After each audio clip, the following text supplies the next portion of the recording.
Vamos lá, boa noite mais uma vez. Eu vou admitindo as pessoas. É, eu vou dividir a minha fala em, em dois momentos e eu vou cruzando esses momentos, né? Então, assim, eu não vou falar a respeito da psicologia positiva de uma forma geral. Eu vou centrar minha fala no recorte desse conceito, né, do flow ou do fluxo. E vou deixar essa fala mais geral a respeito da psicologia positiva para a Cris. Mas antes de começar é, a falar de fato sobre flow, eu queria trazer uma certa crítica, não de fato à psicologia positiva, mas o que fizeram dela, ou que às vezes fazem dela. O que eu estou querendo dizer? A psicologia positiva, ela surge ali no final dos anos 70, embora às vezes é difícil de datar, né, esse surgimento, e muito por um movimento já startado muito anteriormente, mas que ficou evidente com a psicologia humanista. Eu falo que esse movimento que ficou expressivo com a psicologia humanista, mas já era latente desde Jung, por exemplo. E esse tema latente desde Jung e que ficou explícito na psicologia humanista e que fica mais explícito ainda na psicologia positiva é a busca pela felicidade, que não é um tema novo, né, para a história da humanidade, tampouco para a psicologia. E especialmente na psicologia positiva, a gente tem, de uma maneira muito geral, a mudança do foco, que antes a crítica, né? A crítica dos positivistas é que antes centrava-se na doença, na patologia, e isso, de alguma forma, fazia com que o indivíduo esquecesse das suas próprias potências. Então, assim, o desejo é mais ou menos esse: vamos parar de pensar no problema e pensar na solução. Vamos parar de focar naquilo que desagrada o indivíduo, naquilo que expõe as fragilidades do indivíduo, e vamos pensar nas potências do indivíduo. Isso, de uma maneira muito geral, é o que a psicologia positiva propõe, mas ela não inaugura esse pedido, né? Esse pedido de mudança de foco. Agora, a minha crítica ao que fazem e ao que fizeram da psicologia positiva é que parece que a psicologia positiva, ela busca a fórmula da felicidade. Então, ela busca como a gente pode ensinar as pessoas a serem felizes. Então, como eu descubro isso, esse conceito felicidade, como eu desperto essa felicidade, no meu dia a dia e nas minhas tarefas diárias. Mas o objetivo da psicologia positiva e, na verdade, o objetivo da psicologia, ele não é ensinar a felicidade para as pessoas, ensinar como alcançar a felicidade ou ensinar como as pessoas podem ser felizes. Esse não é o objetivo. O objetivo da psicologia e também o objetivo da psicologia positiva é como instrumentalizar o ser humano na busca da sua compreensão e, inclusive, na busca das próprias condições que moldaram e ainda moldam a maneira como a sua vida é vivida, para que você tenha cada vez mais a possibilidade de manejar a sua experiência na vida. para que você possa se orientar a partir dessas influências e de forças comportamentais, sociais, culturais, e como você pode descobrir uma maneira de interagir com essas forças sem que você tenha um prejuízo da sua experiência subjetiva nesse mundo. A partir daí, você pode se sentir mais ou menos feliz. Algumas vezes mais, outras vezes menos. Mas o objetivo primário da psicologia não é a busca pela felicidade. Exagerando, o objetivo seria como ter ferramentas para se conhecer e, a partir desse autoconhecimento, poder lidar com a tristeza, por exemplo, com a raiva, com situações de outras valências não positivas. E o que se passa muitas vezes é que a psicologia positiva é essa psicologia da busca pela felicidade, né? Como ensinar as pessoas a serem felizes, e melhor, serem felizes e produtivas, porque não basta ser feliz, é necessário que seja feliz e produtivo.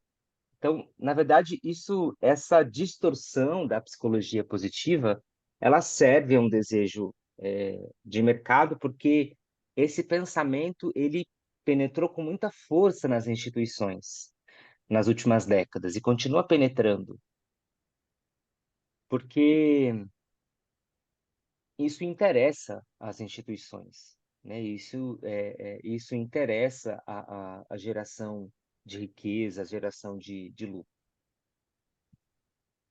Por que que eu estou falando sobre isso inicialmente, antes de chegar no flow? Porque é necessário que a gente não corra o risco, embora o risco exista, de acreditar que o estado de fluxo, esse flow state, ele é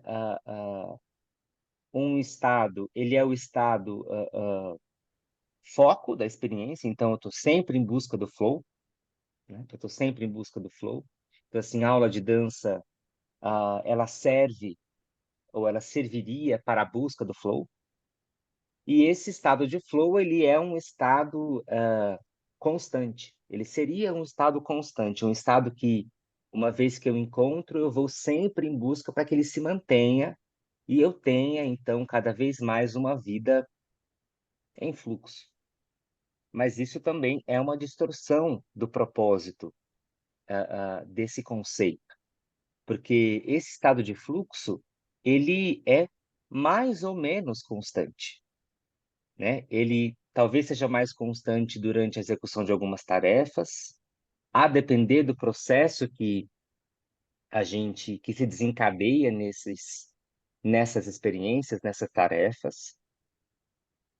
Mas esse estado de fluxo é muito mais uma ferramenta tanto de condução, pensando no nosso, no nosso ofício, né, de orientação, de focalização, mas também uma ferramenta de autogestão. E não é uma ferramenta que a gente vai usar sempre, a gente vai usar quando for proveitoso, quando for funcional, quando houver esse desejo latente ou essa necessidade latente. Não é uma ferramenta que a gente vai inserir como um modus de viver, né? Então, a partir de agora, eu durmo e acordo em estado de fluxo. Ou eu vou buscar dormir e acordar em estado de fluxo.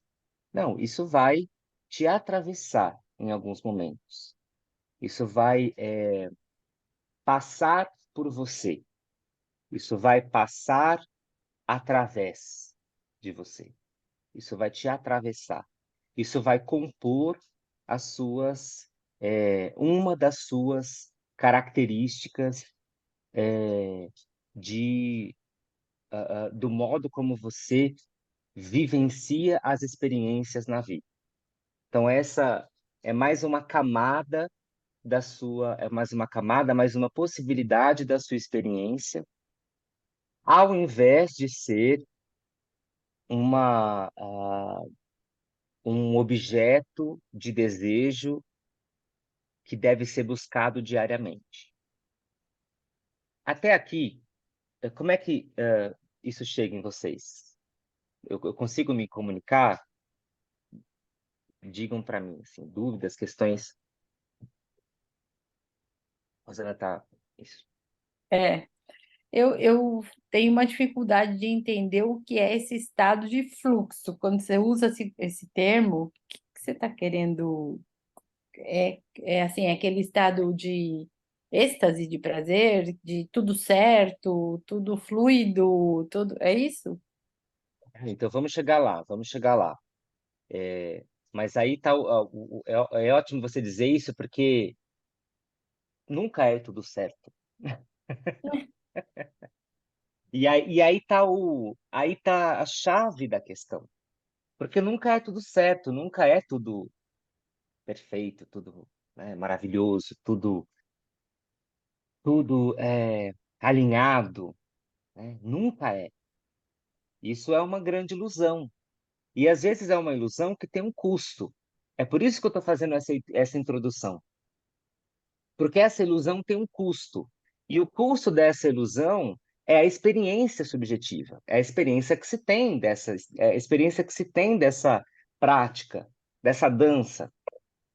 Porque uma vez que vocês, espero que vocês saiam aqui confortáveis com esse conceito, né? Que isso pode mudar na prática. Será que isso vai mudar alguma coisa na vida de vocês como focalizadoras, focalizadores, como pessoas? A gente não sabe, pode ser que sim, pode ser que não. Mas se isso vira uma, uma lente, uma lente que você não tira, né, que você incorpora de tal forma que você constantemente busca ver e experienciar as práticas somente a partir dela, isso pode gerar o oposto do que a experiência de fluxo propõe, né? Então, é aquela história assim, as práticas de movimento, embora elas apontem e elas demandem de uma atenção à subjetividade, essa atenção ela é fluida, porque se essa atenção ela é exagerada, constante, tensa, não vive pausas, não vive esses estados de liberdade, a gente tem um efeito de hipervigilância, que é um estressor endógeno. Então, quando a gente fica hipervigilante sobre nós mesmos ou sobre uma tarefa, isso gera um estresse de dentro para fora, né? Então, às vezes, não é nem uma cobrança externa, mas é uma cobrança interna, né? Vou dar um exemplo aqui rápido. Eu contribuo para uma rede de profissionais da saúde que trabalham com neuromodulação, né? E a minha contribuição é na gestão de redes sociais desse grupo, dessa rede. E eu faço isso voluntariamente, porque eu acredito nos profissionais, acredito no potencial terapêutico das técnicas, e essa é uma forma também de contribuir para o acesso a esse tipo de informação e a esse tipo de atendimento também. E eu faço isso gratuitamente, voluntariamente, gratuitamente. E recentemente me convidaram para que eu recebesse uma quantia para continuar fazendo o que eu estava fazendo, né? E eu recusei, né? Eu falei, não aceito, porque não, eu prefiro continuar assim. E aí eles ficaram, mas como assim? A gente está precisando de uma pessoa que, né, continue fazendo o que você está fazendo, e já que você está fazendo, nada mais justo que você receba, né, para continuar fazendo o que você está fazendo. E aí a minha resposta foi, não, eu agradeço, mas como eu me conheço muito bem, é, talvez muito bem não, mas bem, razoavelmente, como eu me conheço razoavelmente, eu sei que se eu aceitar essa remuneração, eu vou pensar nela todos os dias, diariamente. E isso vai deixar de ser uma tarefa voluntária que eu faço com prazer e na gestão do meu tempo, nas pequenas sobras do meu tempo, isso vai ter que ocupar um lugar na minha agenda. Isso vai virar um compromisso diário. E eu não tenho condições de assumir um compromisso diário. Porque com esse pequeno conhecimento que eu tenho sobre mim, eu sei que aceitando essa remuneração, aquilo entraria como uma, uma tarefa diária que eu teria que direcionar a minha atenção. E hoje não, hoje essa atenção ela é dividida comigo e com outras pessoas que também são voluntárias. Então, eu fugi disso. Eu fugi dessa hipervigilância que viria com esse novo acordo, né? E o estado de fluxo, ele versa exatamente sobre o contrário dessa hipervigilância. É sobre esse lugar que as coisas simplesmente acontecem. Elas entram de fato em fluxo, como um fluxo de um rio, né? Que segue, segue, segue, segue, segue e vai abrindo caminhos e seguindo nessa direção que ele almeja. Tudo bem até aqui? Eu vou compartilhar minha tela, porque eu acho que vai ficar mais fácil agora se eu utilizar algumas palavras, algumas imagens. Deixa eu compartilhar aqui.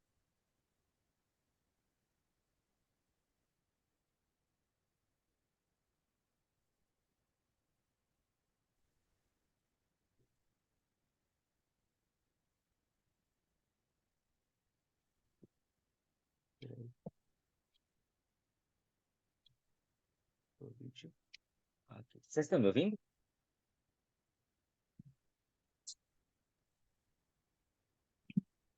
Sim, a gente está te ouvindo, sim. Ah. E vocês estão vendo a minha tela? A minha tela é escrito Ok, Flow. Então vamos lá. estamos.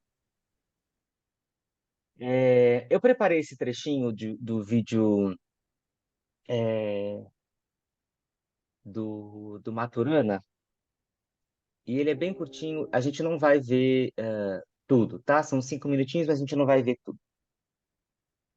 Vamos lá. Espero que deem para vocês ouvir. Você já parou para pensar no que é um ser vivo?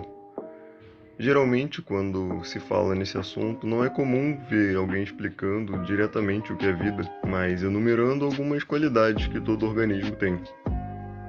O que você, o seu gato e uma ameba têm em comum?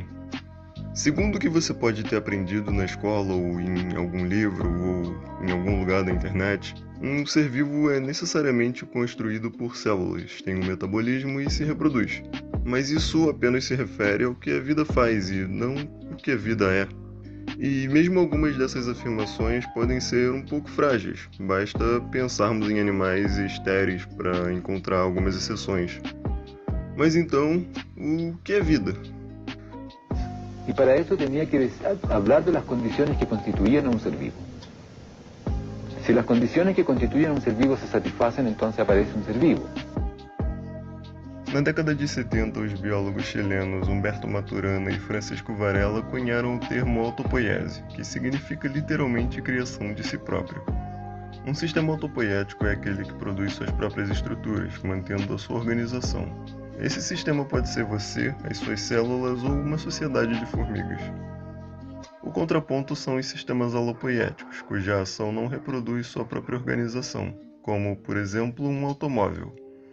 A atividade da máquina não produz ela própria, ela apenas recebe um estímulo e devolve uma resposta para o meio, nesse caso, realizando o trabalho. Mas para isso existem alguns pré-requisitos. É necessário que as estruturas, nesse caso as moléculas que compõem o sistema, sejam mutáveis. E também é preciso uma fronteira que delimite o meio interno. No caso da célula, o metabolismo é a rede de transformações moleculares e a membrana celular faz o papel de fronteira. Yo por otras circunstancias me di cuenta que lo central de los seres vivos es su autonomía. De ser sistemas tales que todo lo que pasa con ellos tiene que ver con ellos. Que lo externo no especifica lo que les pasa, sino que gatilla procesos que tienen que ver con ellos. Entonces me dediqué a pensar qué tiene que pasar en las dinámicas fisiológicas, en las dinámicas moleculares, para que surja un sistema, un ente, que tiene esas características.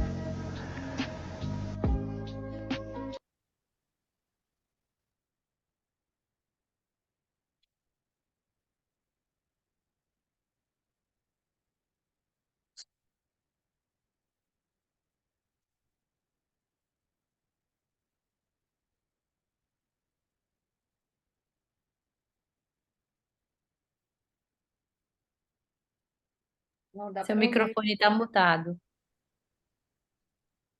Não, desculpa.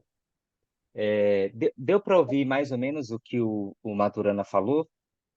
Tá, legal. Existem 3 pontos que me interessam para a gente conversar sobre flow, antes de chegar diretamente na definição de flow. Primeiro, o que significa autopoiese, o que são sistemas autopoéticos. Esse conceito, ele serve ao entendimento de seres vivos, ou ao entendimento da própria definição de seres vivos, que diz que seres vivos são vivos porque estão constantemente gerando a si próprios. Então, nós estamos vivos e somos vivos porque nós estamos constantemente gerando a si próprios, né? E aí existe uma pergunta, né? E o meio, né? Qual é o papel do meio nesses sistemas autopoéticos, né? O meio, ele não é desconsiderado, né? Quando ele fala que o meio não determina o ser vivo, ou o meio externo não determina esse sistema interno, ele diz que há uma influência, há uma relação, mas essa relação ela não é determinista. Não é uma saída exatamente como o meio estimula esse indivíduo. Justamente porque a maneira como esse indivíduo vive esse meio é única. E é única na expectativa da geração e da manutenção da própria vida constantemente. Então, a gente está se gerando constantemente, né? Quando a gente se encontra aqui nessa sala, todo mundo junto, aqui, ao vivo, a gente está gerando a si próprio, a partir dessa discussão. A gente não está só acumulando uma informação, a gente está gerando a si mesmo a partir da reflexão dessa informação, gerando uma camada que essa camada ela pode perseverar na nossa história, ou ela pode não perseverar na nossa história, ela pode se diluir ou ir se inibindo à medida que os dias passam e essa informação ela não, de fato, encontra uma aplicabilidade na nossa vida. O segundo ponto é que ele cita o papel do metabolismo da energia. Então, para que algo seja vivo, é necessário energia, é necessária que haja não só um abastecimento, uma alimentação em termos de energia, mas uma modulação dessa energia. E, além disso, a gente precisa de fronteiras, a gente precisa de bordas, a gente precisa de limites bem definidos. E lembram que a gente conversou ontem sobre limites e sobre bordas e sobre como eu estabeleço âncoras da minha existência? Então, assim, essas bordas, esses limites, eles estão desde num âmbito celular, lá na membrana da célula, eles estão nas paredes dos órgãos, eles estão na pele, mas eles também estão essas bordas, esses limites, essas fronteiras, também estão nas dinâmicas sociais, na maneira como a gente se encontra com o mundo, na maneira como a gente se encontra com as pessoas. O terceiro ponto é que, para que um ser vivo seja de fato ser vivo, ele precisa de autonomia, né? Então, para que essa vida ela se mantenha viva, é necessária alguma medida de autonomia, né? Se não há nenhuma autonomia, a gente não pode encarar esse sistema como vivo ou como tendo um estado de vitalidade. E aí vamos pensar no que seria, né, quais seriam as diferenças entre um ser vivo e um ser que experiencia um estado de vitalidade. Um ser vivo, ele expressa a manutenção da sua maquinaria orgânica, né? Então, ele mantém os seus sistemas ativos, ele mantém uma relação de troca energética, ele mantém uma relação de acúmulo de energia e também de gasto energético, de descarte de elementos que não o servem mais. Mas um ser vivo que não possui um estado de vitalidade não tem a experiência da própria vida. E é a experiência da própria vida que nos interessa aqui. Então, essa autonomia, a gente pode pensar ela recortada na autonomia como a possibilidade e a capacidade de um estado de vitalidade, de ter a experiência da própria vida, de ter a experiência daquilo que é vivido, e não só de atender a um comando externo, ou de reproduzir um pedido que foi feito. Dúvidas, questões? Até aqui? Insatisfações? Tá tudo bem? Me interrompam, por favor.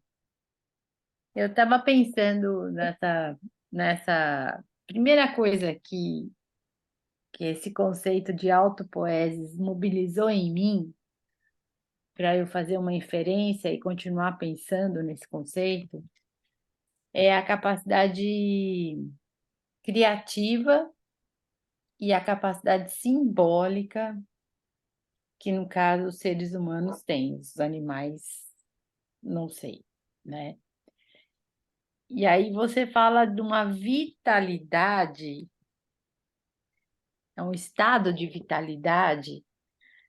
É na criação que esse estado de vitalidade se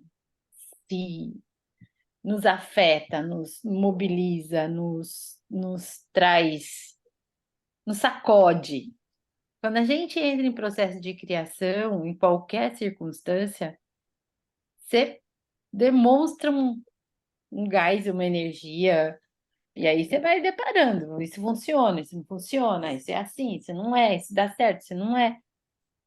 Isso está fluindo. Isso também é um estado de fluxo, é um processo que está acontecendo. É isso? Mas pode ser, estou entendendo isso? Sim, É isso que eu estou entendendo? agora sim, sim, mas por que na criação? Eu concordo que essa autopoiese, esse Tem estado de autonomia, vitalidade. É, exato.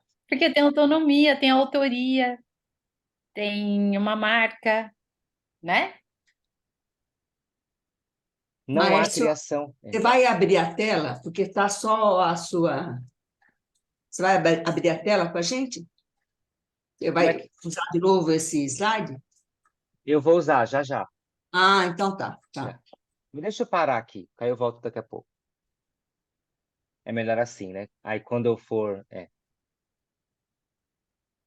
Porque só há criação quando há autonomia. Quando não há autonomia, o que há é reprodução. Reprodução não é criação. E eu não estou falando que uma coisa é boa, outra coisa é ruim. Eu só estou falando que são duas coisas diferentes, né? É, Outro ponto que é muito importante para a gente aqui. Quando eu penso nesse estado de vitalidade, né, na experiência da própria vida, na experiência daquilo que é vivido, eu também abro a possibilidade para uma palavra que eu gosto muito e que às vezes a gente não dá tanto valor a ela, que é a palavra interferência.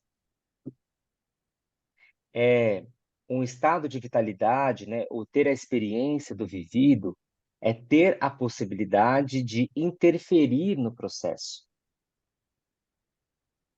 Interferir. Então, assim, eu falo para vocês, fiquem à vontade para me interromper, né? Eu não tenho o menor problema de ser interrompido. Assim, então, pode, ou você manda no chat, ou você abre o microfone e me interrompe, essa sua voz não tem o menor problema.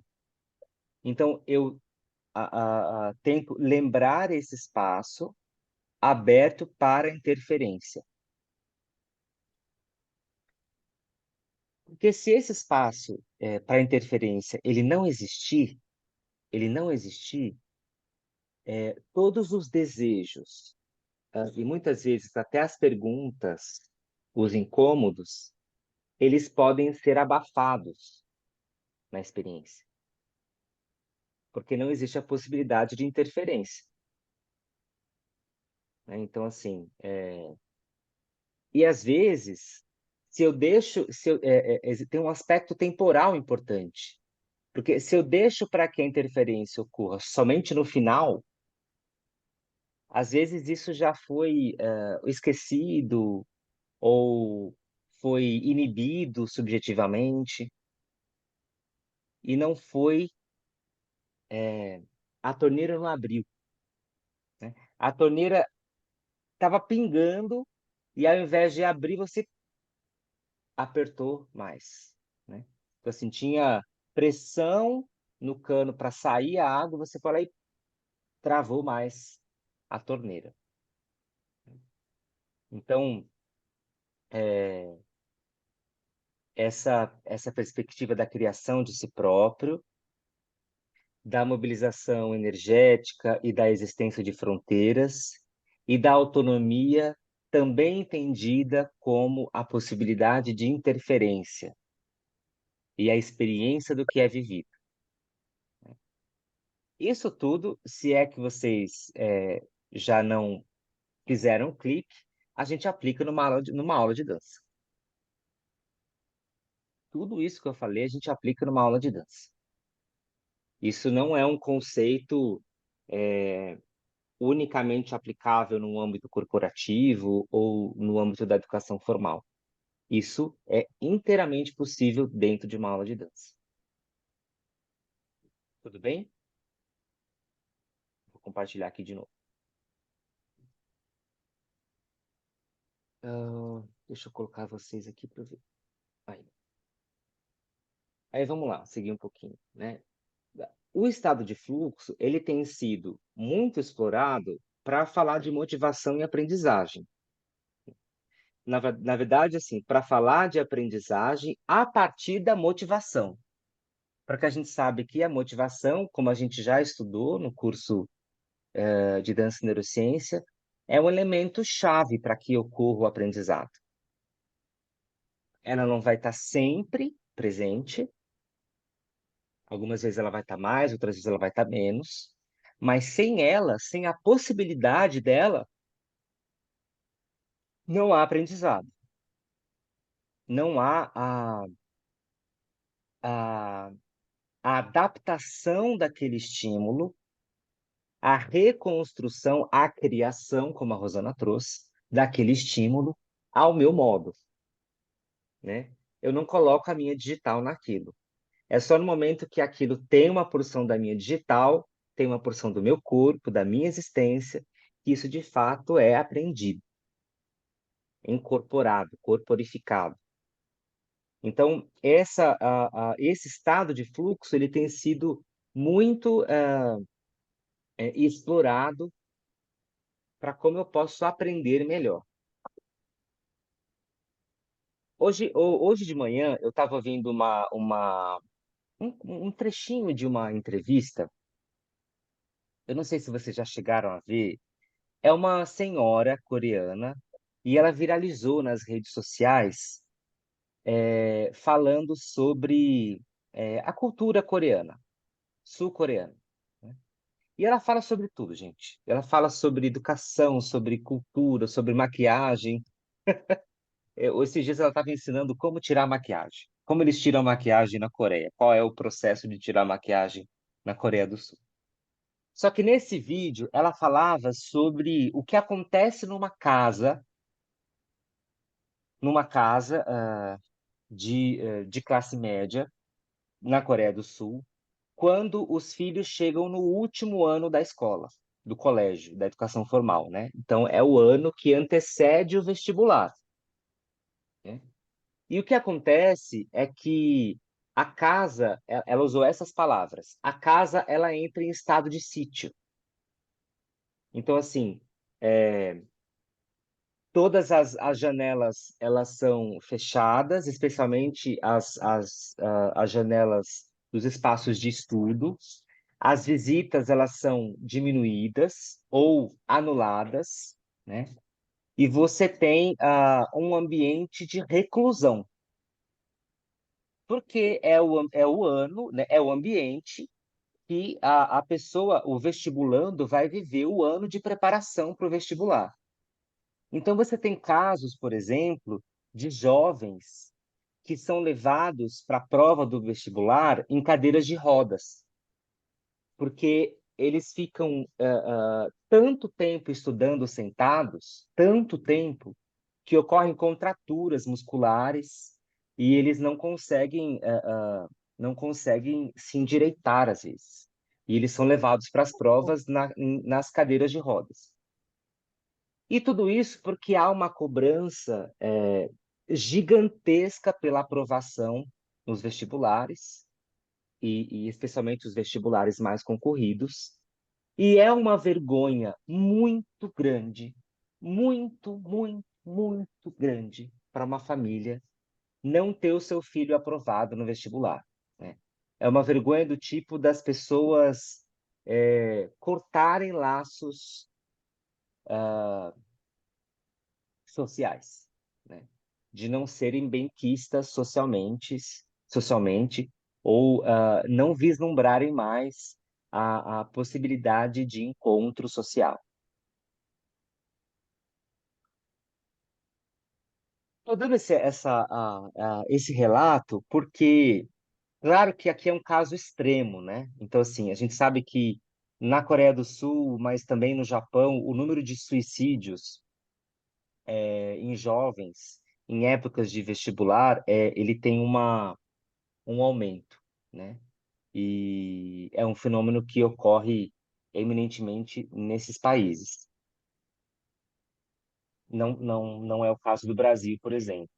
Não estou dizendo que isso não possa acontecer, mas isso não é uma estatística brasileira. Mas o aprendizado, por muitas vezes, ele é estressante, né? Não a esse ponto aqui, talvez, mas ele é estressante. Ele pode ser estressante a depender de como você orienta ele, mesmo numa aula de dança. Então, é o que eu respondo para muitas mães e pais que me perguntam assim: você acha que meu filho, minha filha deve fazer aula de dança? Aí eu sempre respondo: olha, não sei.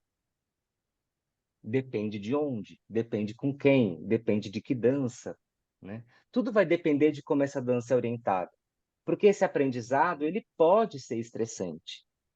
Ele pode ser estressante justamente quando esse estado de fluxo, ele nunca é vivido. Ele nunca é vivido. E quando não há essa possibilidade de interferência e essa permissão ao erro, né? Essa permissão ao erro, né? E quando não há a abertura do espaço para que ocorra de fato a experiência da própria vida.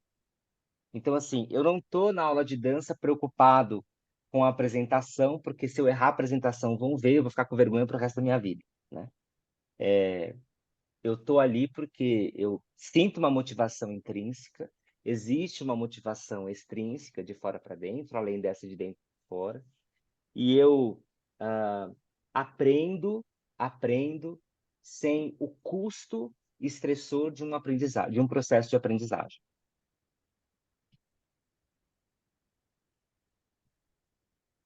Exercício. Vocês podem dizer só sim ou não, assim com joinha. Em algum momento da vida de vocês já passaram por um processo de aprendizado estressor, que teve um componente estressor, estressante, que foi estressante, Vixe, né? Todo mundo. Todo mundo. todo mundo. Né? Todo mundo. É, E aí a gente não vai entrar nessa discussão, mas assim, a gente poderia entrar na discussão do porquê, quais são os elementos que fazem com que um processo de aprendizagem seja estressante. Mas é muito comum. E a gente pensa que às vezes isso não vai acontecer na nossa roda. Mas pode acontecer. Pode acontecer. Porque são pessoas muito diferentes, com histórias diferentes. Então, assim, às vezes, para uma pessoa que não consegue acertar a direção, aquilo é tão estressante, mas tão estressante, que ela vai embora da aula pior do que ela chegou. Ela vai embora da aula pior do que ela chegou. E aí tá a nossa sacada de abordar essa pessoa e de testar ferramentas para que ela acolha esse tempo de aprendizagem e que ela possa se sentir dançando, mesmo errando a direção. Ou mesmo não acertando sempre. É esse o lance. É esse o lance. Como a gente faz para as pessoas sempre se sentirem dançando, mesmo quando elas não encontram a dança exatamente na sua execução plena, como ela foi descrita, apresentada. Essa é uma virada de chave que talvez vocês já tenham, mas que a gente precisa fomentar continuamente, continuamente, porque assim, a gente nunca pode esquecer que muitas das pessoas que estão na nossa roda, não sei se muitas, mas algumas, vão ser as pessoas que focalizarão rodas no futuro. Vão ser essas as pessoas, né? A gente vai passar pela vida, né? Daqui a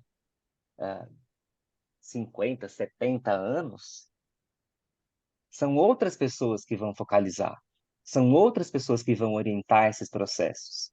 E essas pessoas vão orientar, em grande parte, a partir daquilo que elas viveram, né? Porque embora a gente module coisas, né, individualmente, subjetivamente, a gente é resultado das nossas experiências, das nossas estimulações, né? Tudo bem até aqui? Vamos falar da experiência de fluxo, né? É, Vamos pegar o exemplo da foto da Rosana, que foi exemplo ontem e vai ser exemplo hoje. Rosana, ela foi tomada por duas vias complementares, atravessadas, entrelaçadas. A via de um movimento, a via de um acordo de movimento, de um acordo de deslocamento, e a via dos sentimentos, dos próprios sentimentos, das próprias emoções e das significações subjetivas. Essas duas vias se entrelaçaram, e aí, numa foto, num registro, ela percebe que ela tinha feito uma cara de muita carga. E ela nem percebeu. Nossa, eu não tive a consciência que o meu rosto estava daquele jeito, né? Mas ela estava dançando, né? Ela estava dançando, ela estava em movimento, né? Ela estava na experiência daquela face. Só que ela não se ateve àquela face, né? Não direcionou a atenção dela para aquela face, para a produção daquela expressão facial. Talvez porque, talvez porque ela foi tomada por um estado, um estado. E aí eu vou parar de compartilhar para a gente olhar mais nos olhos, para perguntar o seguinte para vocês. O que que é um estado para vocês? Sem medo de ser feliz, tá? Nunca tem resposta certa e errada.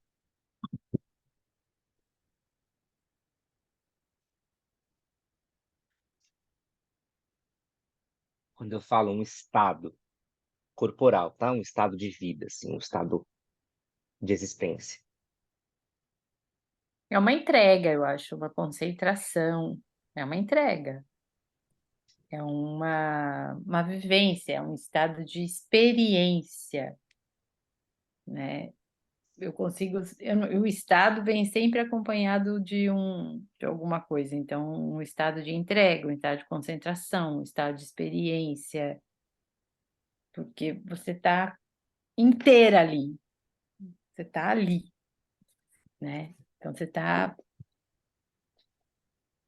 no corpo, no sentimento,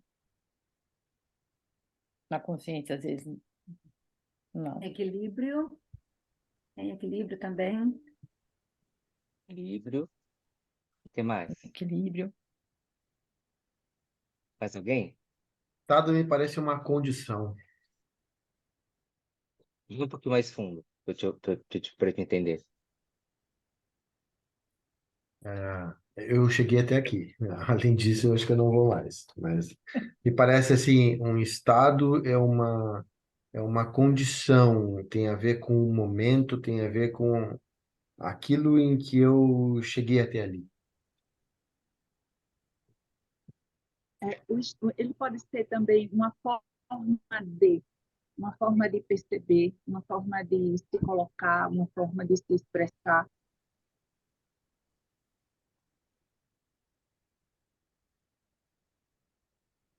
Eu acho que tem a ver com o ser agora.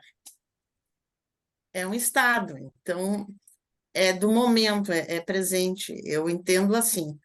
O estado é agora. Não significa que ele tenha que ser pequeno. O estado pode abranger um período largo, né? Mas ele reflete sempre uma situação atual, Uhum, né? Que eu entendo assim. uhum. Está no presente também, bem Presente. centrado, alinhado. Nesse, nesse quase agora, né?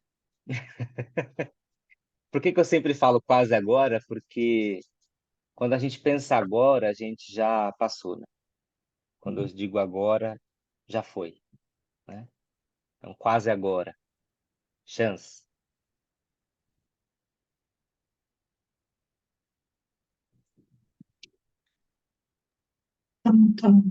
Eu sinto, por exemplo, quando eu sinto que eu estou com as minhas com a minha parte sensorial aberta, quando eu estou presente, eu sinto que eu entro num estado. Então, eu fico conectada, então, eu estou tão presente, eu estou tão aberta, eu estou tão entregue, que eu posso entrar num estado.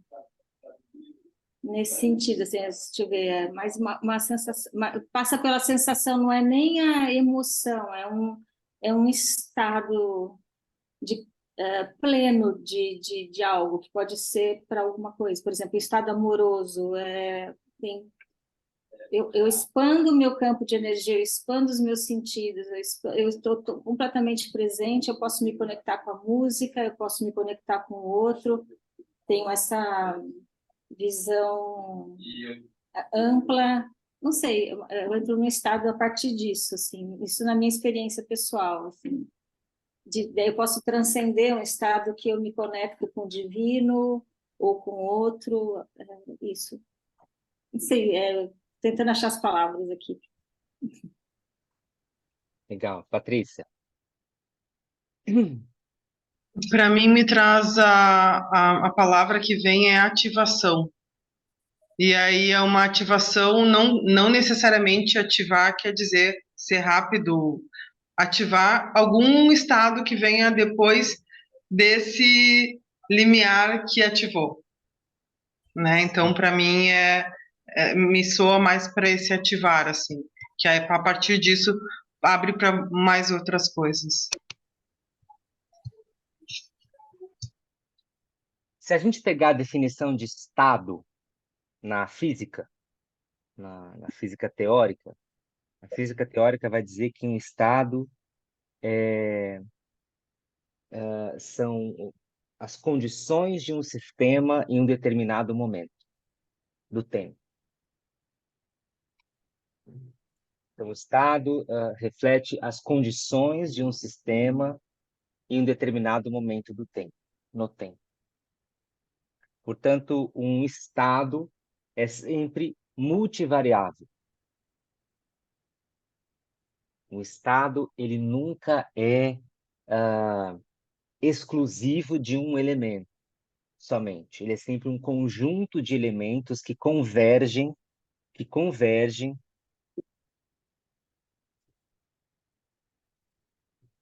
para que convergem para um certo arranjo, né? Convergem para um certo arranjo naquele instante do tempo, no tempo. Mas pensando em estado, na nossa história aqui, na nossa história dançada, esse estado, ou esse conjunto de elementos que convergem para um certo arranjo no tempo, ele está muito ligado, extremamente ligado, a uma experiência subjetiva, de condições corporais. Se eu falo que é uma experiência subjetiva, eu estou necessariamente dizendo que há um componente mental, há um componente da simbologia, da imagem, do pensamento, mas esse componente ele se refere exatamente, diretamente sobre esse conjunto de variáveis ligadas ao meu corpo. Então, um estado, pensando no nosso diálogo aqui, ele nunca é um estado desprovido de elementos corporais. Ele não é um estado, não é um conceito, né?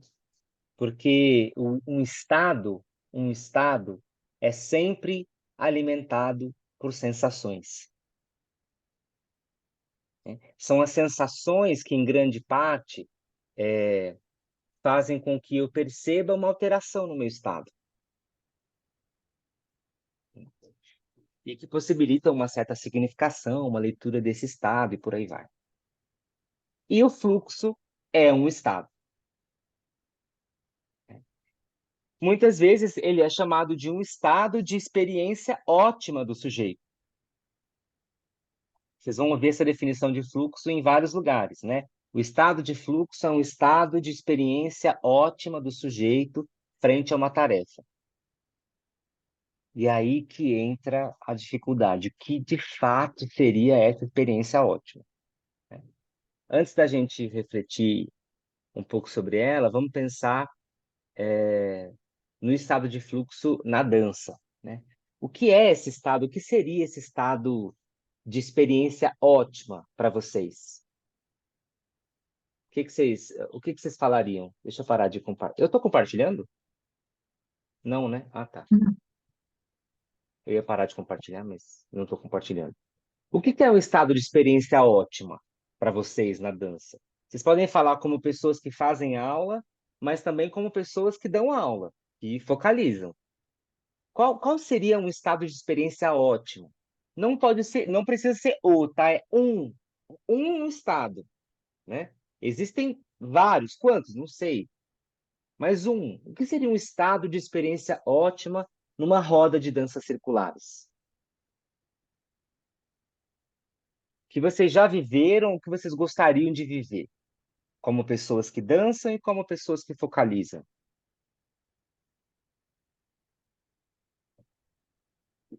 É quando a dança flui, sem esforço. Sem Eu, eu, esforço. eu acho que aí se está nesse estado, porque e de ambos os lados, tanto dançando quanto focalizando, ver a dança fluindo e sentir quando a gente está dançando e não focalizando a dança fluindo na gente, para mim isso é ótimo, isso é o melhor, que melhor se pode atingir. Sem esforço. Sem esforço, né? Eu não vou embora da aula de dança arrastado, né? Na cadeira de rodas, na maca, desmaiado, né? Porque não tenho mais energia nenhuma. Ao contrário, às vezes eu saio da aula de dança pronto para ir para outra, né?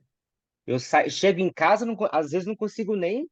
Nossa, eu tô aqui tão, né?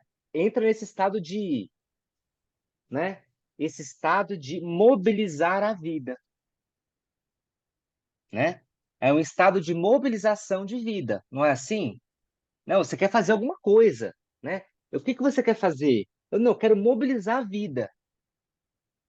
Então, então eu vou conversar com alguém, eu vou ligar, não, ou eu vou escrever, alguma coisa eu vou fazer no sentido de mobilizar a vida. Eu não vou chegar e me atirar no sofá tentando desligar o mais rápido possível, porque aquilo tá, né? Sabe aquela figura dos filmes, os filmes bem bobinhos, os filmes românticos, que o casal tem o primeiro encontro, aí né, o casal tem o primeiro encontro, aí o mocinho deixa a mocinha em casa, né?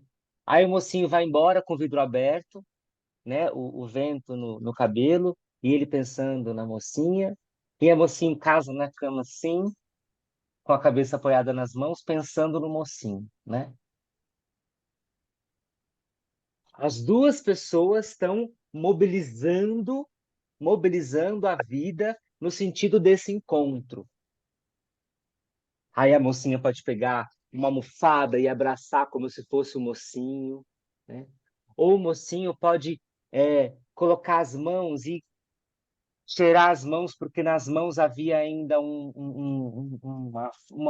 pequenos elementos da fragrância do perfume da mocinha, né? Eu não quero chegar em casa, nossa, deixa eu tomar um banho para tirar esse cheiro dela e já dormir para esquecer esse encontro. Eu quero não, ao contrário, eu quero mobilizar vida. Quero mobilizar a experiência no tempo. Isso é sem esforço. Não é desgastante. Não é desgastante. Acontece. Aconteceu. Nossa, você não sai cansada? Não, estou cansado, né? Não quer dizer que não tem esforço. Quer dizer que não tem esforço. Mas você não sai cansada, né? Você, nossa, cansado. Né? Às vezes é aquilo que eu digo. Eu não sei se eu já falei para vocês. Se eu já falei, me desculpem ser repetitivo. Se eu não falei, talvez isso faça algum sentido, né? Eu que dou muita aula diariamente, tem dias que eu começo uma aula pensando que hora que essa aula vai acabar. Mas quando a aula começa e ela chega no seu fim, eu só penso, que bom seria se eu tivesse mais meia hora.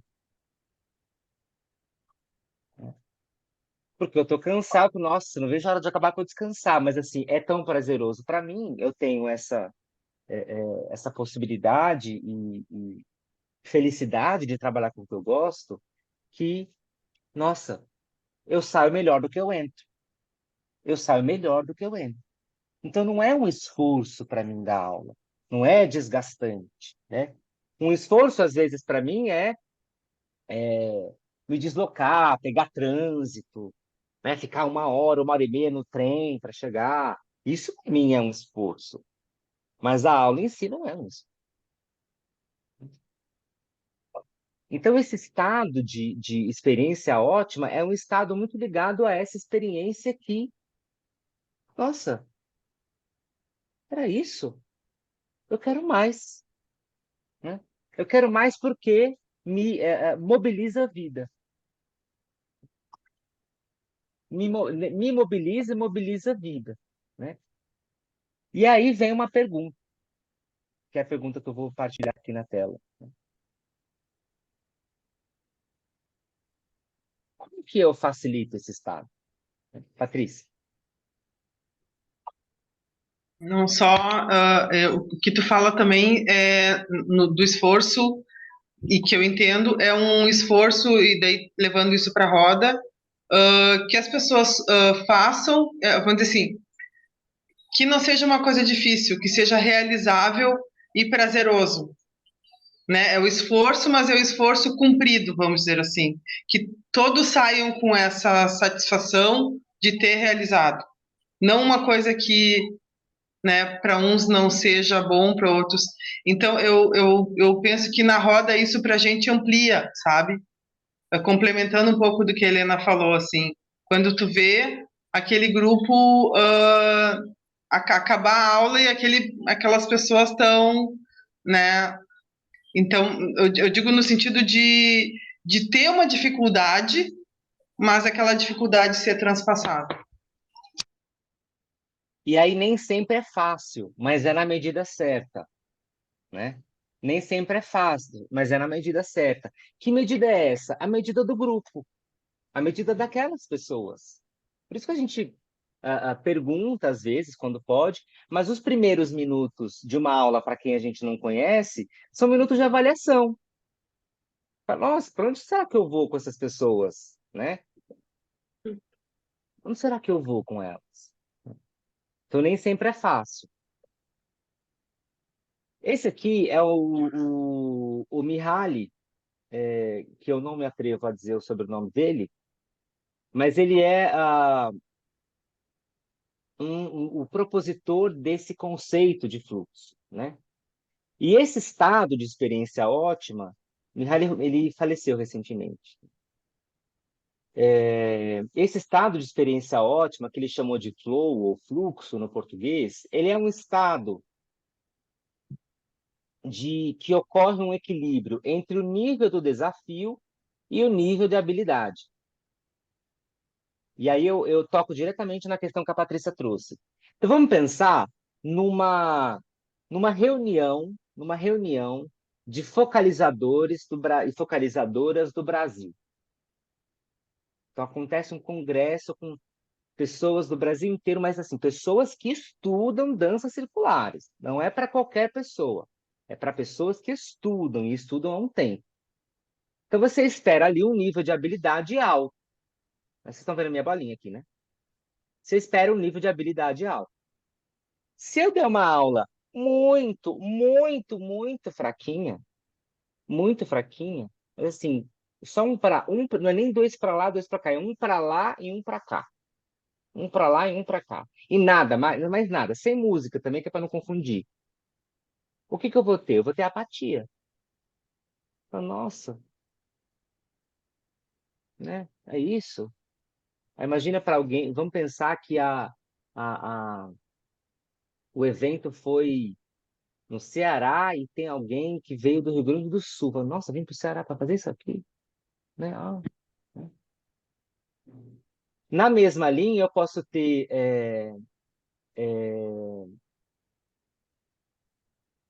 eu posso ter um nível de habilidade muito baixo, e um desafio muito alto. Então, assim, para pessoas que nunca fizeram danças circulares, e a aula ser, assim, uma dança super complexa, né? E aí eu tenho um estado de ansiedade, né? Aqui eu falei o contrário, né? Aqui teria que ser o nível de habilidade baixo e uma aula baixa. Aí eu teria essa apatia, né? Num nível de habilidade alto e numa desafio baixo, eu posso ter o relaxamento. Mas desde que eu não caia no tédio. Então, assim, o limite entre o tédio e o relaxamento é muito tênue. É muito tênue. Às vezes eu posso pensar, às vezes eu quero relaxar um grupo, mas eu posso deixar um grupo entediado. E aí eu tenho algumas esferas, né? Existem vários gráficos com outras palavras, inclusive. Mas esse estado de fluxo é esse estado ótimo, né? Que a minha habilidade ela está de acordo com o desafio que me é proposto. Não é nem maior, nem menor. E aí existem algumas condições, ou então algumas, eles chamam de, como é que é a palavra, gente? Esqueci a palavra, já já ela volta. São habilidades, são condições, dimensões da experiência de fluxo, né? Uma das dimensões é, os objetivos são explícitos. Então, assim, a pergunta é, como é que eu alcanço esse estado de fluxo? Primeiro, o seu objetivo precisa ser explícito. É necessário que você saiba o que você almeja em cada momento da prática. Nem que seja, então eu vou testar qual é a habilidade do grupo. Então, assim, se você chega sem objetivo, né? Sim. Não vai, não vai, porque não, ah, as pessoas não reconhecem para onde elas estão direcionando a atenção delas, né? Além disso, o feedback ele é imediato. Eu estou o tempo inteiro falando, estou o tempo inteiro dando elementos para a percepção das pessoas. O feedback ele é imediato, ele não é depois, ele é durante. Então, assim, é aquele momento da roda, falar, viu agora? Percebeu? Percebeu agora? Às vezes a pessoa não tinha percebido, mas como ela recebeu o feedback, ela fala, nossa, é verdade. Nossa, caramba, é mesmo. Olha, eu tava pensando em outra coisa, mas de fato isso aconteceu. Então a gente guia a percepção das pessoas. A percepção, ela não é o resultado, é um resultado direto, objetivo. A percepção ela é cheia de vieses e a gente ajuda nessa guiança da percepção. Então, se a pessoa está lá errando, ela acerta, ela nem percebe. Às vezes a gente precisa chamar a atenção dela para ela perceber que acertou. Porque ela está tão no erro que ela não percebe quando acerta. Só que isso tem que ser na hora. Porque se for depois, já foi. Ele fala assim, então, hoje você percebeu no começo da aula que você acertou? Ah, não, nem percebi. Tem que ser na hora. Porque na hora isso está latente. O feedback ele é sempre imediato. Então, os objetivos são explícitos e o feedback é imediato. Dúvidas sobre essas duas dimensões? Ou duas condições? Aí, próximo, o papel da atenção, né? O foco numa aula de dança, ele não é geral. A gente não está com foco em tudo. E é um erro a gente cobrar isso, né? Então, assim, ó, atenção em tudo, hein? Presta atenção. Não é, a gente seleciona o foco das coisas, dos elementos que a gente vai direcionar a nossa atenção. Então, se eu, de novo, aquela história que a gente já conversou, se eu der uma prática com muitos elementos, com muitos objetivos primários e secundários, vai ser difícil selecionar a atenção, selecionar esse foco. E aí, um primeiro passo é a seleção do foco. O outro passo é a sustentação dessa atenção, desse foco, né? Então, assim, gente, ó, vamos parar a roda, agora a gente vai refletir juntos só sobre a história que deu origem a essa dança, né? Aí você conta, ou você lê uma história, e você sustenta a atenção sobre a história que dá suporte àquela dança. Então, o foco é esse. O foco não é mais o passo, o foco é a história do passo. E aí, depois de um tempo, fala, bom, guardem isso que a gente conversou, e agora a gente vai rever os passos. Então, agora são os passos, tá? Aí depois a gente junta. Bom, agora vamos refazer os passos, mas lembrando da história, para ver se muda alguma coisa. Porque se eu quiser lembrar a história da dança junto com o passo, é muita coisa. Eu posso até selecionar uma coisa ou outra, mas eu não vou conseguir sustentar esses elementos para que ocorra o aprendizado, né? Vocês estão me ouvindo? É porque está chovendo aqui. Vocês estão ouvindo os trovões? E então tá dando umas coisas assim. Se travar a minha conexão, eu entro pelo celular. O equilíbrio entre a habilidade e o desafio, que é esse gráfico, né? Mas as oportunidades de ação no ambiente se equilibram com as habilidades individuais. Então, eu estou sempre ajustando, né? Existe a possibilidade do controle. O que é essa possibilidade do controle? A dança depende de mim. A dança depende de mim. E ela acontece em mim. Ela acontece em mim. E se ela depende de mim e ela acontece em mim, eu posso controlá-la. Eu não gosto muito da palavra controle, mas eu estou usando exatamente como o autor propõe, né? Mas vamos pensar em uma outra palavra para essa palavra controle. Eu sou o agente que tem a possibilidade de intervir diretamente sobre essa dança. Não é a professora, sou eu.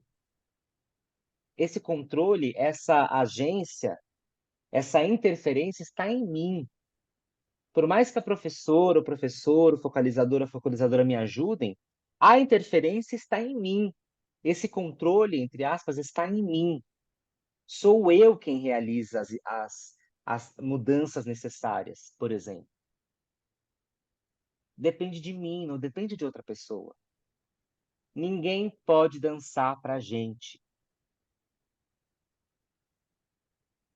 Vocês pararam para pensar nisso? É uma trivialidade, né? É uma trivialidade, mas é importante. Ninguém pode dançar pra gente, né? Ninguém pode dançar pra gente. É por isso que é tão mágica a história, né? Por isso que eu falo que eu não ensino ninguém a dançar, né? O que eu posso fazer é oportunizar, guiar esse processo para que as pessoas descubram e façam nascer essa dança. Então, essa possibilidade de nascimento está na pessoa, não está no focalizador, né? E aí, eu acho que grandes professores, grandes professoras, são as pessoas que conseguem despertar isso nas outras. E aí a gente volta para a autonomia. Você desperta essa, não só essa autonomia, essa dependência, mas o fato que a dança sempre acontece em mim. Acontece em mim. E aí a transcendência da consciência é justamente esse lugar que a gente suspende, né? A gente suspende. Aí diz, na definição ele diz que a percepção de transpor os limites do ego, né? É algo mais grandioso do que eu próprio. e eu usufruo disso. Entende o que eu quero dizer? É algo maior do que mim mesmo, mas eu usufruo disso. Inclusive, eu sou co-participante, sou co-realizador dessa transcendência. Porque era necessário que eu estivesse aqui, dançando. Né? A gente pode pensar na importância da roda, né? Que essa transcendência ela é dependente da roda também. Porque você não faz uma roda com dois. Né? Você pode até forçar lá os braços para ficar redondinho, mas vai acabar sendo chato. Né? Vai acabar sendo uma outra coisa. Mas você transpõe esses limites do eu, do eu, do eu, a minha dança, como eu faço, esse jeito, eu tô certo, eu tô errado, tudo eu, faz assim, copia de mim. Ei, copia de mim, você tá errando. Faz como eu. Olha para mim. Não, não, não, não, não, não, não, não, não, não, não, não. Né? É maior do que o eu. É muito maior do que eu. Aliás, não é sobre mim. Não é sobre mim. Não é. E assim, gente, a gente está falando na aula de dança, mas assim, outras coisas. É, a nossa é, potência, a nossa potência. Vamos lá, que isso para mim é muito importante. A nossa potência, como pessoas que orientam processos pelo movimento, a nossa potência, como pessoas que orientam processos pelo movimento, é fazer com que as pessoas, é fazer com que as pessoas possam experienciar essa dança com essas perspectivas que a gente está nutrindo, independente da gente.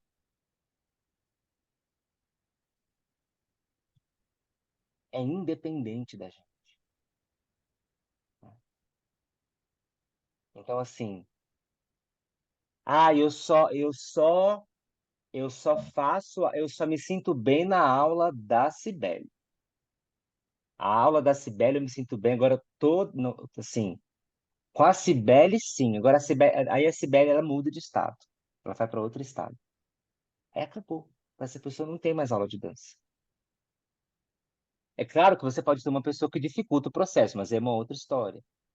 Mas assim, se a Cibele orientou um processo no sentido da autonomia, essa pessoa ela vai ter, por exemplo, a possibilidade de descobrir se a outra professora que ela descobriu é para ela ou não. Né? E a gente vai ficando cada vez mais exigente. Cada vez mais exigente.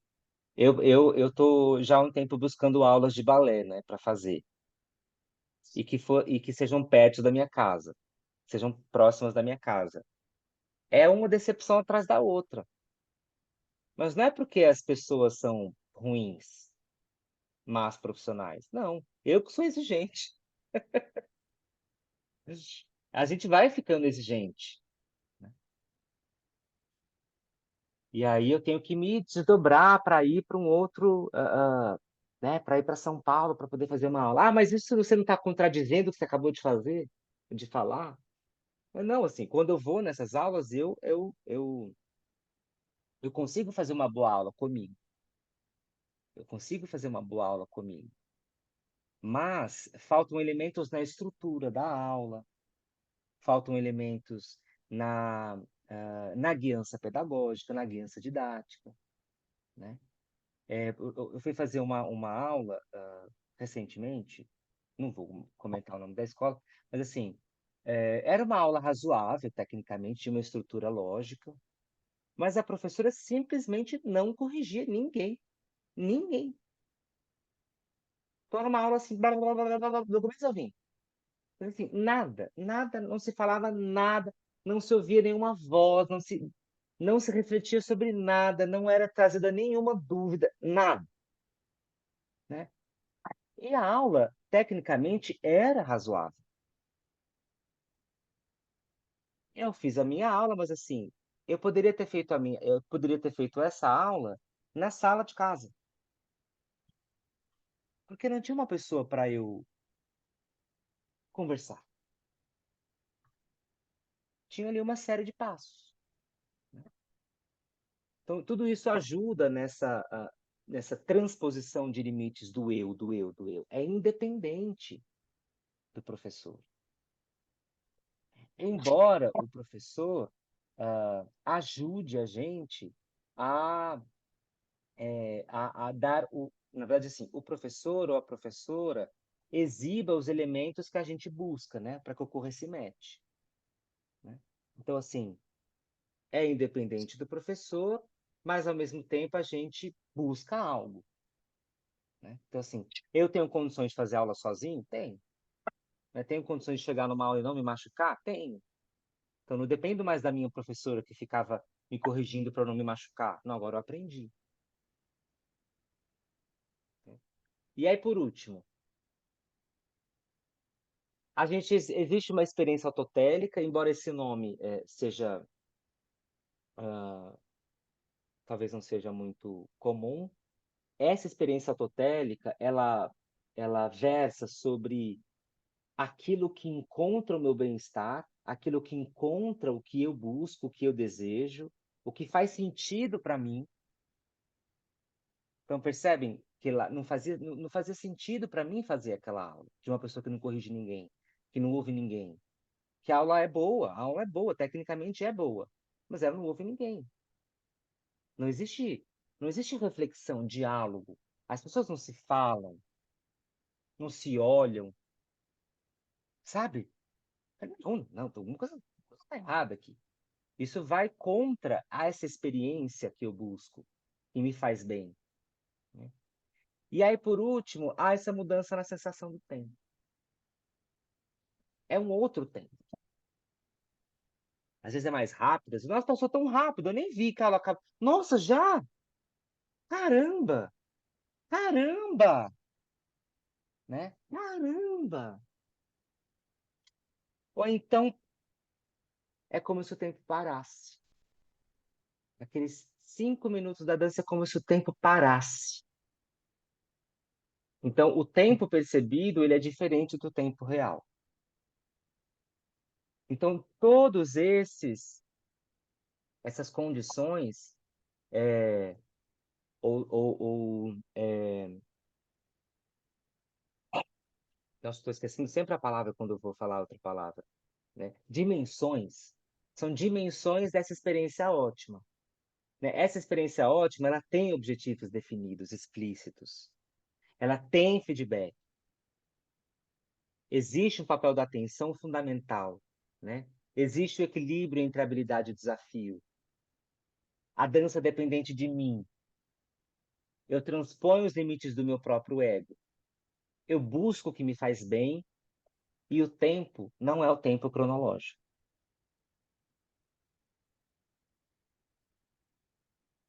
Dúvidas? Agora o que me interessa, né? Isso aqui eu vou passar para vocês, tá? Esses slides. Questões. Faz sentido, né? Aquele papo geral, assim. Vocês aguentam mais 15 minutinhos? Vamos lá.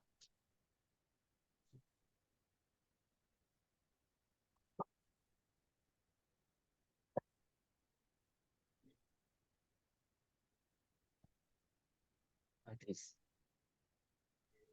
A primeira vez que eu ouvi falar do Flow,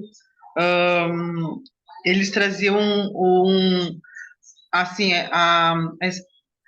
seria o exemplo de um artista quando está trabalhando e que ele entra, vamos dizer assim, está desenhando, né?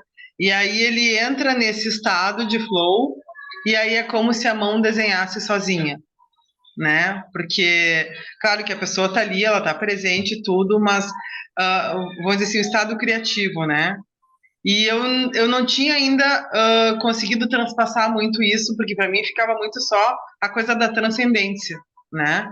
Mas agora, com essa tua explicação, assim, foi legal, porque eu consegui pegar mais tópicos e trazer isso para a coisa da dança também, né? Porque essa coisa do ser realizável, né? Porque uma coisa é a gente estar dançando enquanto professor, enquanto vocalizador, e aí trazer isso para o grupo e conseguir levar isso, né?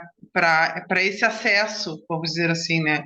Que os outros consigam estar junto, né? E te levar para esse estado é muito legal, assim. Foi conseguir entender mais. E assim, é muito legal a transcendência, mas vocês não acham que às vezes é um desafio muito grande para uma aula que talvez não seja, não é sempre que a gente transcende, gente, vamos combinar, né? Não é e assim, às vezes, o que a gente está precisando numa aula é trabalhar a atenção dessas pessoas, é trabalhar a percepção de objetivo dessas pessoas.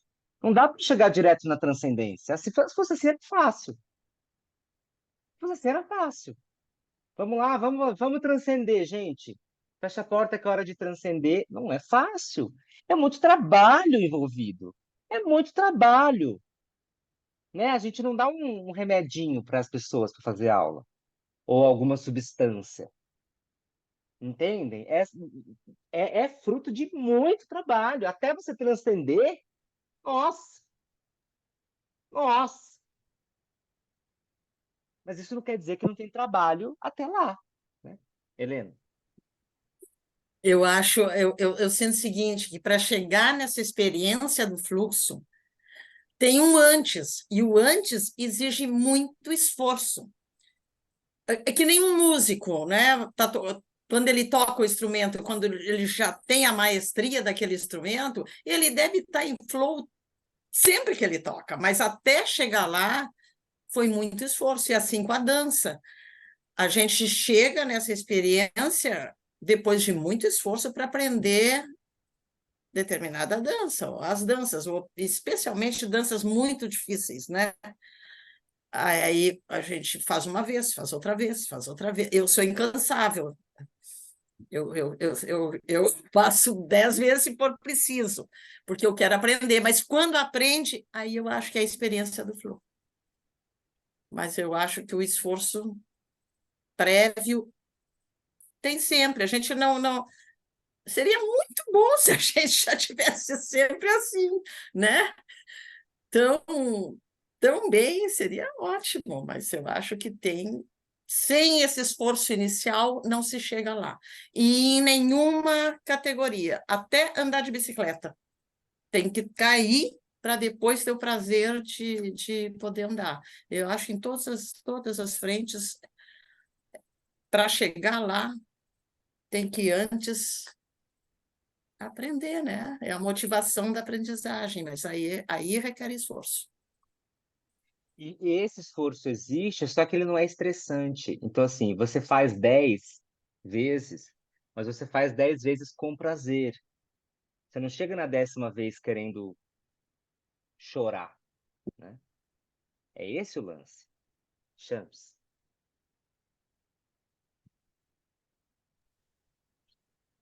De tudo isso que você está falando, e mais do que as meninas falaram, me veio uma coisa assim, essa percepção diária, o exercício da autopercepção e o exercício da percepção, por exemplo, da conexão com a música. Então, acho que é um conjunto assim que leva a esse fluir assim. Me perceber, perceber o outro, perceber o ambiente, perceber a música, brincar com ela, o imaginário. Eu gosto muito de brincar com o imaginário, acho que isso me ajuda muito a fluir e até estimular o imaginário para os alunos também. Eu acho que esse conjunto ajuda muito. Eu não sei, tudo isso que você foi falando foi me trazendo esses elementos, assim, essas lembranças também. A ideia é a gente se instrumentalizar desses conceitos. Porque, assim, quando a Patrícia diz, é muito bonita a imagem do pintor que a mão pinta por ele. Não é bonita? Assim, é bonito. A pessoa... Ah, mas e aí? E aí? O que que eu faço? É, as pessoas vão simplesmente dançar. Ah, tá bom. Como? Como que eu me instrumentalizo? Quais são os elementos desse conceito que eu posso aplicar? Porque, é muito bonito. Ah, então assim, os pés vão dançar por vocês. Tá, legal. Como eu chego nesse estado? Aí a gente chega nessas dimensões. Ah, vamos trabalhar Nossa, eu não consigo conjugar o verbo explicitar, né? Mas o fato dos objetivos serem explícitos, entendem? Então, assim, será que a minha aula, todos os meus objetivos são explícitos? Ou um objetivo que seja é explícito? Ou tá assim, tá só na minha cabeça, né? Tá lá na minha cabeça, mas ninguém entende o que eu quero. É super possível que isso aconteça, né? Ah, eu tô dando feedback para as pessoas na hora, ou não, deixa para depois. Ah, e sabe a aula passada? Lembra a aula passada que nessa hora você perdeu o passo? A pessoa, não, não lembro. Perdi? Ah, não, nem sabia, né? Então, feedback tem que ser. Então, assim, a gente parte para cada uma das dimensões para trabalhar isso. Não é só ter a coisa, é um estado que tudo acontece, e assim, tudo acontece, os pés dançam, nossa, é lindo, obrigado. Como? Como eu exploro isso? Porque eu estou interessado em como explorar isso. Que é bonito, ótimo, parabéns, que é bonito. Eu quero explorar isso na minha aula, né? Então, é transformar coisas bonitas, interessantes em trabalho, em ferramenta. Porque senão parece que é uma coisa para poucos, para escolhidos, assim, pessoas escolhidas. E não parece que é trabalho, gente. É trabalho diário, estudo, é desejo, sabe? Né? Não é uma entidade que baixa e faz você dançar. É trabalho. Pode ser em outro contexto. Aqui não. O que mais?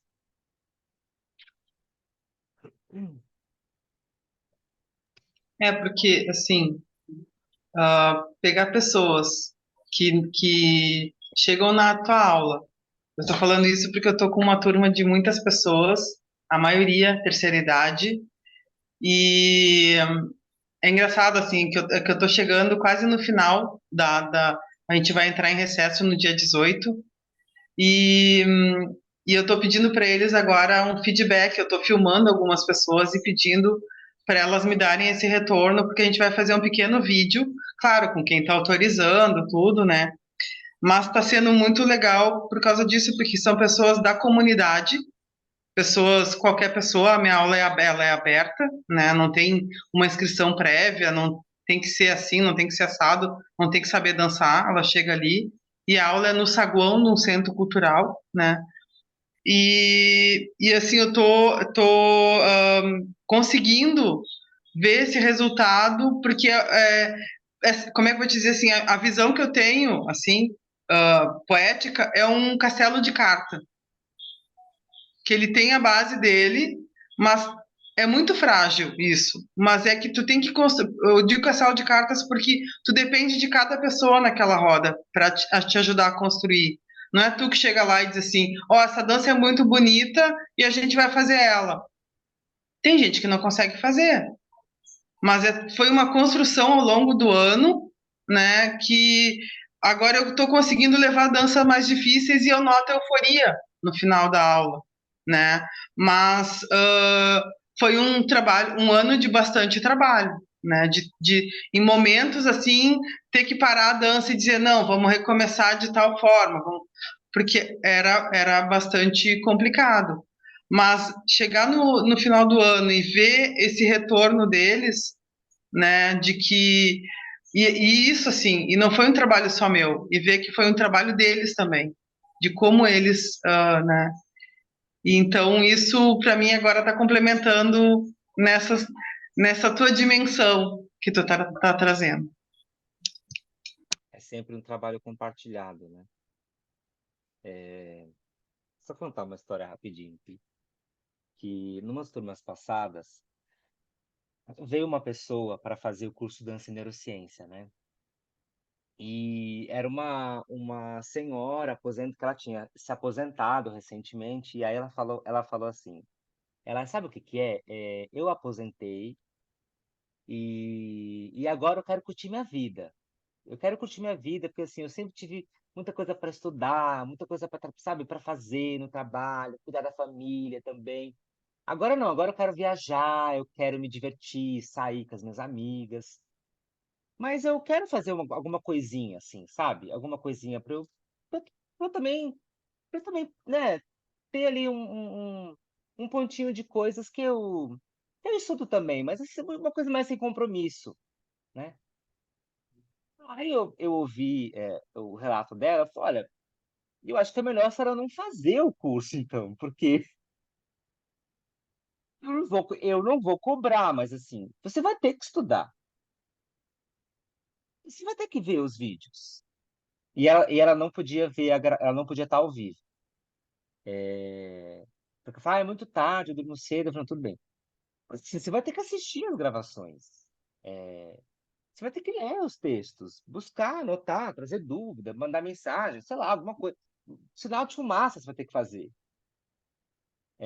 Eu não vou te cobrar, mas assim, se não for para você fazer isso, não é melhor a senhora fazer outra coisa? Outra coisa. Qualquer coisa. Não sei, a senhora que vai decidir. Porque tem trabalho envolvido. Você vai ter que ver, pelo menos, tentar 2 horas por semana para assistir os vídeos, ver as gravações das sessões de supervisão, ler, ter pelo menos alguma referência. Mas nem que seja assim, um parágrafo. Isso é trabalho. Não é sempre que a gente tem esse tempo para investir, né? É a mesma história aqui. É a mesma história aqui. Então, eu vou estudar dança circular, se eu quero um passatempo. Passatempo? Né? Você está disposto mesmo porque é muito trabalho envolvido. Então, essas dimensões, elas remontam o trabalho o trabalho no sentido assim, a gente sempre tem um mundo de coisas para investir. Um mundo de coisas para investir. É só a gente recortar naquele momento, até porque a gente não vai dar conta de tudo. Às vezes, para dar conta de todas essas dimensões, sei lá, você vai ficar 2 anos com uma turma, 3 anos com uma turma. A gente não sabe, né? Algumas pessoas, algumas dimensões se desenvolvem mais, outras menos. Mas é preciso que a gente tenha algum elemento para inserir de maneira prática. Se não, a gente vai ficar sempre perdido nessas imagens bonitas. E que são bonitas, são interessantes. Mas, para além disso, o que que elas são? O que que elas podem ser? Né? Mais alguém?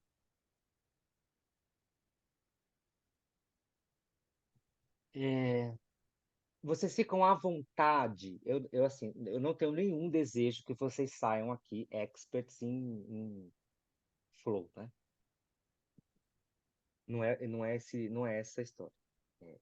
Mas vocês ficam mais à vontade com o termo? Ficar à vontade, assim, né? Ficar à vontade. Assim, isso não é só mais uma imagem bonita. Isso que a Patrícia falou, para mim ficou claro também, ficou muito mais claro, que eu tinha a mesma visão sua, Paty. Essa coisa da pessoa nem perceber o que estava fazendo, porque estava tão bem que não percebe mais se está dia, se está noite e tal. Aqui, com esses tópicos que você levantou, ficou bem mais claro para minha focalização. Então, muito bom, obrigada. Não, obrigado eu, assim, é para... A minha professora falava assim, né? A gente, enquanto profissionais da dança, a gente se apoia muito em imagens, em signos e símbolos. Mas isso tem que virar trabalho, porque nada resiste ao trabalho, né? Isso tem que virar trabalho, porque nada resiste ao trabalho. Então, assim, como essa transcendência vira um exercício, uma orientação, uma condução, uma prática, uma sensibilização, senão fica num lugar etéreo, sabe? Longe de onde a dança acontece, que é no corpo e no espaço. Tudo bem? Eu vou mandar esses slides para vocês. Nos slides tem a referência dos 2 livros que eu usei para montar a aula. E eu vou procurar, eu gravei 2 podcasts sobre flow. Tenho que ver onde eles estão. Mas eu vou achar. E aí eu mando também no grupo, né? Meu desejo era, de fato, esse, que vocês pudessem sair mais à vontade com o termo. E se dúvidas surgirem, me procurem, tá bom? Deixa eu perguntar, semana que vem é a Cris? Tá, eu quero assistir. É terça-feira que vem, dia 5, que Tá, eu a vou Rosana assistir. vai compartilhar o link, né, Cris? Né, Rô? E nós temos a nossa última supervisão dia 4, que eu vou colocar o link ainda, Fechou. tá? Então tá. Então, muito obrigado pela presença. Obrigada. Até segunda-feira. Boa semana.